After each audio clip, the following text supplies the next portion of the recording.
In this LEGO City video, we have 3 fantastic LEGO City layout changes that we're gonna go over today. All right, friends, Sarah here. Welcome back to another LEGO City update. And before we dive into the 3 major changes that are going to be taking place in the LEGO City now and in the coming week or two, I just wanna say thank you to all of you that commented on my epic LEGO City fail video with some really encouraging words. And if you're new here, if this is the first time watching the city video, make sure to subscribe below because it's gonna get really good. And if you don't know what I mean by the epic city fail video that I did, make sure to go check that one out. It is definitely worth watching even though you're here right now. I will post a link to that at the end of this video as well. So the other day we went to Home Depot and we grabbed some giant sheets of this hardwood birch plywood material.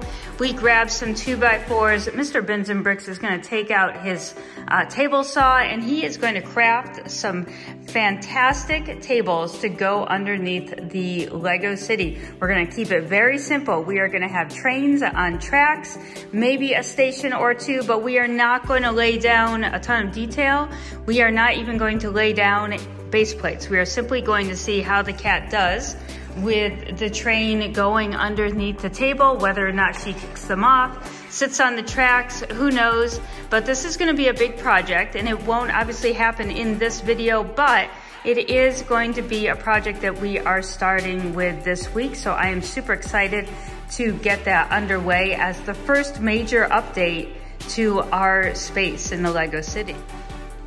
Okay, so on to change number 2. If you've made it this far, make sure to hit the like button. If you haven't subscribed, go ahead and do so right now because as you can tell, the city has a lot of things in store for it and you don't want to miss it. What we did in this second change is actually a suggestion made by one of you guys, so I love to leave your comment, read your comments. So leave a comment so I can read it and then I can maybe put it into action. So one of you wrote, why not just get rid of the roads? So get rid of the roads. How many LEGO cities have roads in them? Like every one of them. But I don't love roads. And I've mentioned that a few times. Like roads are fine, we need roads and we need cars and I use a car. But personally, I don't care for a lot of LEGO City cars and I don't have a ton of them other than a couple that came with sets and a few promotional cars. And they're fantastic, no doubt. But I don't need roads in the city, especially if my city is on the smaller side. Roads take up a lot of real estate and I can have that real estate put to use in other ways. Plus I have the canal. The canal is a great way for people to get around in the city. So why not have a lot of different fun elements going on in the canal? However, when we took out the roads, we were actually left with a few gaps. One big gap was actually this whole row that can fit the new set that we're adding, but I was left with another little gap right here, and this is about an 8 stud gap that I have, and I actually have this awesome little 8 stud base plate here. I didn't even know they had these until I found one. They do sell them at a whopping $5, $6 a piece. So whether I get more or gasp, wait, hold on for it, cut a base plate. I want to make a bicycle lane that runs up the center of this area right here. I feel like that is a perfect little addition to have a bunch of bicycles or other two-wheeled vehicles driving around the city. That's one way of transportation that my pigs have available to them besides the gondola or their own 2 feet. So we are gonna work on creating a bicycle path, and I actually have a ton of bicycles because for our convention mock that we set up, we had a bike race. So a week or 2 before the convention, I went to Bricks and Minifigs, I bought Lego sets, anything that had a bike in it, I bought it, so that I would have a ton of extra bikes. So it is perfect that we have a city for bicyclists and canalists and things like that. So we removed the roads completely. There are no roadways in the city any longer. All right, so we are on to the third and probably one of the most significant changes to the Lego City this week is that we decided to add a set. Now, we're not adding it right here. This is where our park area is going to be, and we actually moved the park from the end of the city down towards the middle a little bit more, just so that it broke up sort of the density of the buildings a little bit. And I think it looks great with the pick-a-brick cup filled with minifigures in the middle there. We'll get those placed out as soon as we finalize some more of the buildings in the area.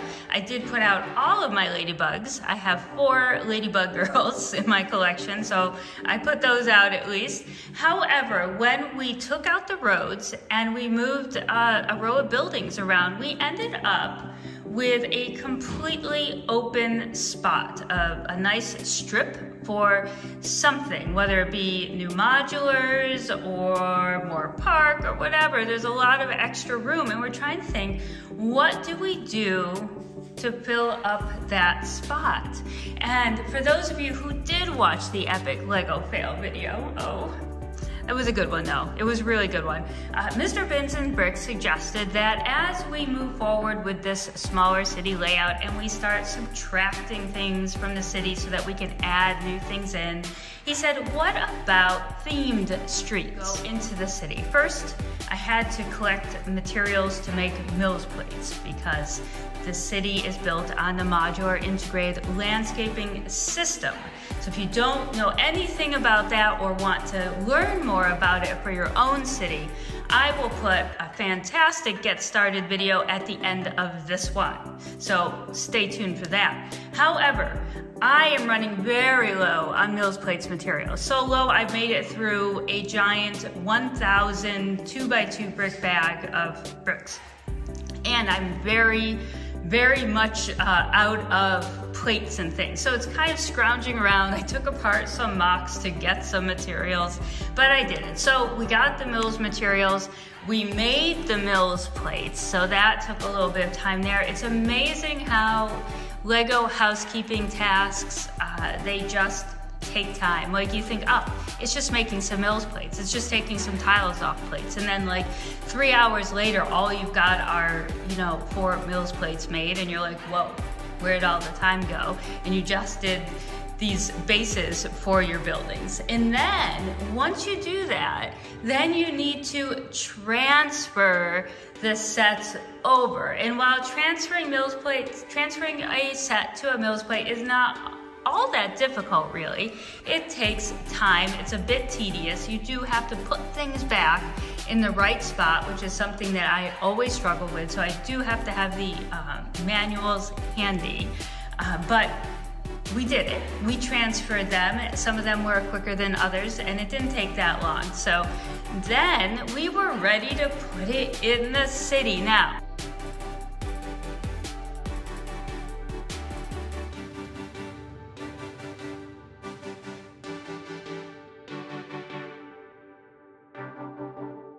we added Diagon Alley to the Lego City this week.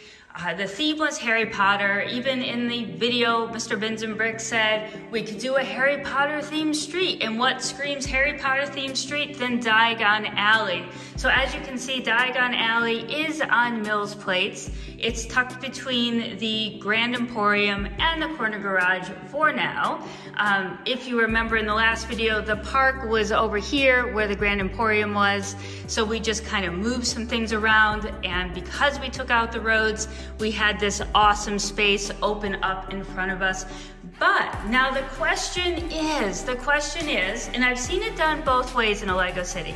I've seen it where Diagon Alley is in full force. You can see the fronts of the buildings. The Wizarding World is exposed to the minifig world, and all is good.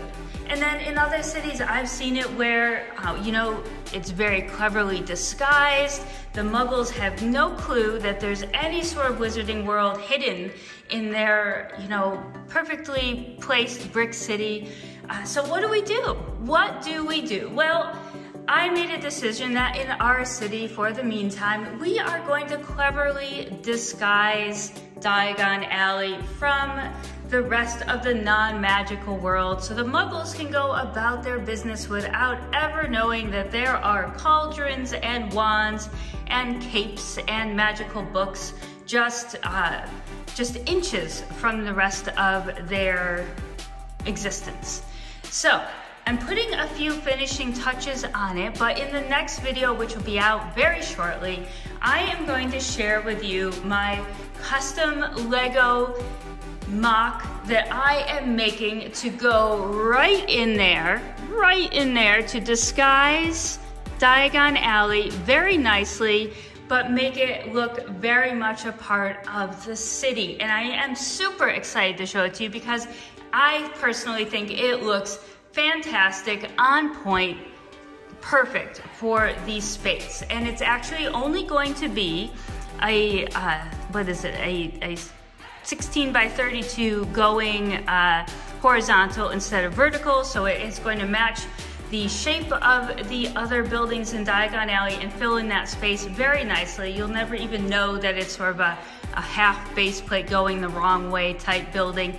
It looks phenomenal, guys. So that's it, guys. I mean, that's it. It's not really it. That was a lot of stuff. So we are adding trains. We are adding Diagon Alley and the magical world. We are adding a new mock very shortly, very shortly. That video will be out quick. And we removed roads. We removed the roads from the Lego city. Oh my goodness, my mind is blown. This city is coming along so fantastically. So let's do one last overview of where the city is at. So I have it in this fantastic L-shaped table right now. There is a little bit of a table ledge over there. We'll see how that goes in the future. We've got all the modulars going on, but what we're going to be doing is removing official modulars as we have new mocks and alternate builds to add. If you remember that great big haul I just did a couple weeks ago with all of the modulars for alt builds, we've got the alt build of the police station, which is at Daily Press. We've got the alt build of the boutique hotel that I want to do. We have a supersized assembly square. We've got a bookshop alt build. So there are so many builds that I want to add to the city that instead of just adding more tables, I'm doing what you guys said. I am challenging myself to use the space that I have. And I plan to create an awesome display with the official modulars on some wall, somewhere in the house, maybe glass display cases, who knows. But I do want to make this a very unique custom city. So it will mean removing some of the base modulars, or we might alter them, who knows, but we do need to move some out to let some in. A little bit of a math equation there, got to keep it balanced. And then of course we are still waiting for the trans-blue tiles for the canal. Those will be here hopefully this week. We're still working on the medieval area. I do have a very special unboxing I need to do for the medieval area. And then we have Ninjago City, which is kind of at a stalemate right now. So my friends, that is it. Those are 3 awesome changes. I can't wait for Mr. Bins and Bricks to get home and see if we can start working on that. As you can see, it's a gorgeous day outside. So for now, my friends, happy building, enjoy your Lego, watch the videos that you see right here, and we'll see you in the next update.